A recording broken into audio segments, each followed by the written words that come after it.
आम आदमी पार्टी जो बार बार बीजेपी पर आरोप लगा रही थी कि बीजेपी के कहने पर ही सीबीआई और ईडी काम करती है, लेकिन आम आदमी पार्टी का ये दावा पूरी तरीके से फेल हुआ। जी हां, दिल्ली के पूर्व डिप्टी सीएम मनीष सिसोदिया को बड़ी राहत मिली है। कथित शराब घोटाले में गिरफ्तार मनीष सिसोदिया को सुप्रीम कोर्ट से जमानत मिल गई है। मनीष सिसोदिया 17 महीने से तिहाड़ जेल में बंद थे।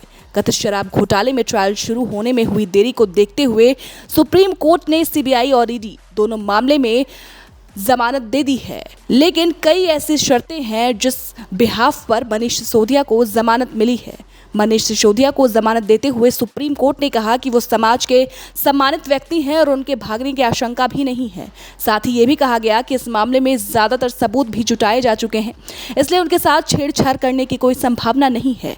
हालांकि गवाहों को प्रभावित करने या डराने के मामले में उन पर शर्तें लगाई जा सकती हैं। सुप्रीम कोर्ट ने मनीष सिसोदिया को 10 लाख के मुचलके पर जमानत दी है। साथ ही 2 बड़ी शर्तें भी लगाई है। पहली शर्त यह है कि उन्हें अपना पासपोर्ट जमा करना होगा और दूसरी शर्त यह है कि उन्हें हर सोमवार को थाने में जाकर हाजिरी लगानी होगी। फैसला सुनाए जाने के बाद सीबीआई और ईडी की तरफ से पेश additional solicitor general SV Raju ने कोर्ट में अरविंद केजरीवाल मामले की तरह ही शर्तें लगाने का अनुरोध किया था। एसएसजी राजू ने कोर्ट से अपील की थी कि केजरीवाल की तरह ही सिसोदिया पर सचिवालय जाने पर रोक लगाई जाए। हालांकि कोर्ट ने इस अपील को खारिज कर दिया है। दिल्ली के कथित शराब घोटाले में मनीष सिसोदिया को पिछले साल 26 फरवरी को गिरफ्तार किया गया था। इसके बाद 9 अक्टूबर को ईडी ने भी सिसोदिया को गिरफ्तार कर लिया था। सिसोदिया पर आबकारी मंत्री रहते हुए मनमाने और एक तरफा फैसला लेने का आरोप है। शराब घोटाले के आरोपी अमित अरोड़ा, दिनेश अरोड़ा और अर्जुन पांडे को सिसोदिया का करीबी माना जाता है। आरोप है कि तीनों ने सरकारी अफसरों की मदद से शराब कारोबारियों का पैसा इकट्ठा किया और दूसरी जगह डाइवर्ट किया। सीबीआई की एफआईआर के मुताबिक अर्जुन पांडे ने शराब कारोबारी समीर महेंद्रू से 2 से 4 करोड़ रुपए लिए थे। ये रकम विजय नायर की ओर से ली गई थी। विजय नायर कुछ साल तक आम आदमी पार्टी के कम्युनिकेशन इंचार्ज भी रहे हैं।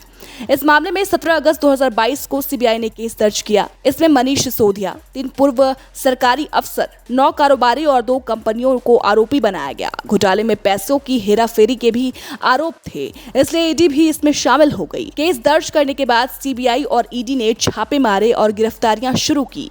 ईडी और सीबीआई ने अपनी चार्जशीट में आरोप लगाया है कि 2021-22 की आबकारी नीति की वजह से दिल्ली सरकार को कथित तौर पर 2,873 करोड़ रुपए का नुकसान हुआ। अब जरा दिल्ली का कथित शराब घोटाला मामला क्या है, उस पर भी गौर फरमाइए। 17 नवंबर 2021 को दिल्ली की केजरीवाल सरकार ने एक्साइज पॉलिसी 2021-22 को लागू किया। नई पॉलिसी के तहत शराब कारोबार से सरकार बाहर आ गई और पूरी दुकानें निजी हाथों में चली गई। दिल्ली सरकार का दावा था कि नई शराब नीति से माफिया राज खत्म हो जाएगा और सरकार के रेवेन्यू में बढ़ोतरी होगी। हालांकि ये नीति शुरू से ही विवादों में रही और जब बवाल ज्यादा बढ़ गया तो 28 जुलाई 2022 को सरकार ने इसे रद्द कर दिया। कथित शराब घोटाले का खुलासा 8 जुलाई 2022 को दिल्ली के तत्कालीन मुख्य सचिव नरेश कुमार की रिपोर्ट से हुआ था। इस रिपोर्ट में उन्होंने मनीष सिसोदिया समेत आम आदमी पार्टी के कई बड़े नेताओं पर गंभीर आरोप लगाए। दिल्ली के एलजी वीके सक्सेना ने सीबीआई जांच की सिफारिश की। इसके बाद सीबीआई ने 17 अगस्त 2022 को केस दर्ज किया।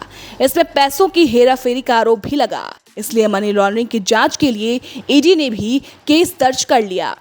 मुख्य सचिव ने अपनी रिपोर्ट में मनीष सिसोदिया पर गलत तरीके से शराब नीति तैयार करने का आरोप लगाया था। मनीष सिसोदिया के पास आबकारी विभाग भी था। आरोप लगाया गया था कि नई नीति के जरिए लाइसेंसधारी शराब कारोबारियों को अनुचित लाभ पहुंचाया गया। रिपोर्ट में आरोप लगाया गया था कि कोविड का बहाना बनाकर मनमाने तरीके से 144.36 करोड़ रुपए की लाइसेंस फीस माफ कर दी गई। एयरपोर्ट जोन के लाइसेंसधारियों को भी 30 करोड़ लौटा दिए गए, जबकि ये रकम जब्त की जानी थी। फिलहाल मनीष सिसोदिया की मुश्किलें तो कम हो गई हैं, लेकिन बड़ा सवाल साथ ये भी है कि आखिर अरविंद केजरीवाल, जो कि आम आदमी पार्टी के मुखिया हैं, दिल्ली के सीएम हैं, उनकी मुश्किलें आखिर कब खत्म होंगी। फिलहाल इस रिपोर्ट पर आपकी क्या राय है, हमें कमेंट सेक्शन में जरूर बताएं।